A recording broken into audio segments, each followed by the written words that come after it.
Hey friends, இந்த வீடியோல நம்ம எதை பத்தி பார்க்க போறோம்னா RBI தரப்புல இருந்து ஒரு சூப்பரான அப்டேட் கொடுத்திருக்காங்க. அத பத்தின தகவல் தான் இந்த வீடியோல பார்க்க போறோம். அதாவது கடனை திருப்பி செலுத்தும் போது கூடுதலாக எந்த ஒரு கட்டணமும் வசூலிக்க கூடாது என ரிசர்வ் வங்கி அனைத்து வங்கிகளுக்கும் ஒரு சர்க்குலர் ஒன்று அனுப்பியிருக்காங்க. அதை பத்தின தகவல் இந்த வீடியோல நம்ம பார்க்கலாம்.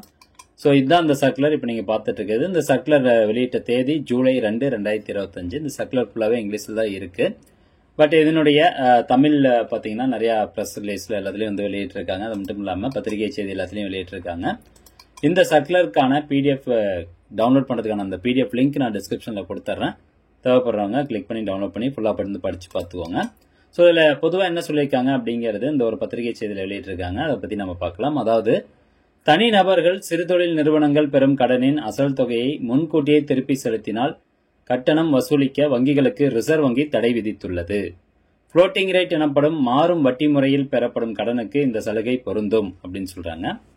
மேலும் கூடுதலா பாருங்க, ரிசர்வ் வங்கி உத்தரவில் தெரிவித்துள்ளதாவது தனிநபர்கள் பெறும் வர்த்தக நோக்கமில்லாத கடன்கள், வர்த்தக நோக்கில் தனிநபர்கள் பெறும் சிறுதொழில் கடன்களுக்கு ப்ரீ பேமெண்ட் எனப்படும் அசலை முன்கூட்டி செலுத்துவதற்கு கட்டணம் வசூலிக்க கூடாது. இது ஒரு ஹாப்பியான அப்டேட் தான்.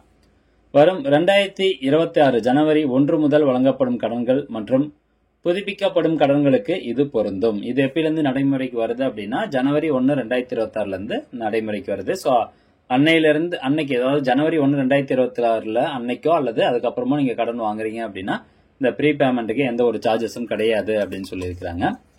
அது மட்டும் இல்லாம இப்ப ஏற்கனவே வந்து கடன் செலுத்திட்டு இருக்கீங்க, அது வந்து ரினியூ பண்றீங்க அப்படின்னா, அதாவது ஜனவரி 1, 2026 அப்புறம் ரினியூ பண்றீங்க அப்படின்னாலும் அவங்களுக்கும் இது பொருந்தும்.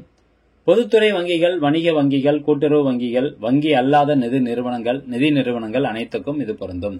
So public sector bank, private sector bank, அதே மாதிரி பாத்தீங்கன்னா கூட்டுறவு வங்கிகள், அப்புறம் NBFCன்னு சொல்லுவாங்கல்ல, நான் பேங்கிங் பினான்ஸ் கார்பரேஷன். ஸோ இவங்க எல்லாருக்குமே இந்த ஒரு சர்க்குலர் வந்து பொருந்தும். கடனின் அசல் நிலுவைத் தொகை முழுவதுமாக திருப்பி செலுத்தப்பட்டாலும் கட்டணம் வசூலிக்க கூடாது. திருப்பி செலுத்துவதற்கான தொகைக்கு ஆதாரம் எதுவும் தேவையில்லை அப்படின்னு சொல்றாங்க.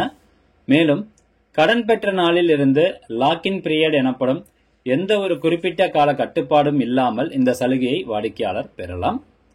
சிறப்பு வட்டியில் வழங்கப்பட்ட கடன், நிலையான வட்டி மற்றும் வட்டி மட்டும் அல்லாத பிக்ஸ்ட் மற்றும் புளோட்டிங் இணைந்த வட்டியில் பெறப்பட்ட கடனுக்கும் இது பொருந்தும். வாடிக்கையாளர் அல்லாமல் வங்கியே பகுதியளவு கடனை அடைக்க அழைப்பு விடுக்கும் சூழலிலும் கட்டணம் ஏதும் வசூலிக்க கூடாது அப்படின்னு சொல்லி ரிசர்வ் வங்கி இந்த உத்தரவு வந்து பிறப்பிச்சிருக்காங்க.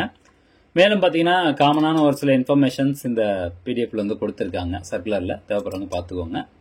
இந்த புதிய உத்தரவால் கடனை திருப்பி செலுத்துவதிலும் வேழத்துக்கு மாற்றிக்கொள்வதிலும் வாடிக்கையாளர்கள் தயக்கமின்றி முடிவெடுக்க முடியும் அப்படின்னு சொல்லியிருக்காங்க. ஸோ இது ஒரு ஹாப்பியான அப்டேட் தான். ஏன்னா நிறைய பேர் வந்து பாத்தீங்கன்னா முன்கூட்டியே கடனை திருப்பி செலுத்துறோம் அப்படிங்கும்போது அதுக்கான சார்ஜஸ் வந்து வசூலிப்பாங்க. இனிமேல் அதெல்லாம் வசூலிக்க கூடாது அப்படின்னு சொல்லி ரிசர்வ் வங்கி அதிகாரப்பூர்வமாக அறிவிப்பு வெளியிட்டிருக்காங்க. ஓகே ஃப்ரெண்ட்ஸ், இந்த தகவல் நிறைய பேர் ஷேர் பண்ணுங்க. மீண்டும் அடுத்த ஒரு நல்ல பதிவில் சந்திக்கலாம். நன்றி, வணக்கம்.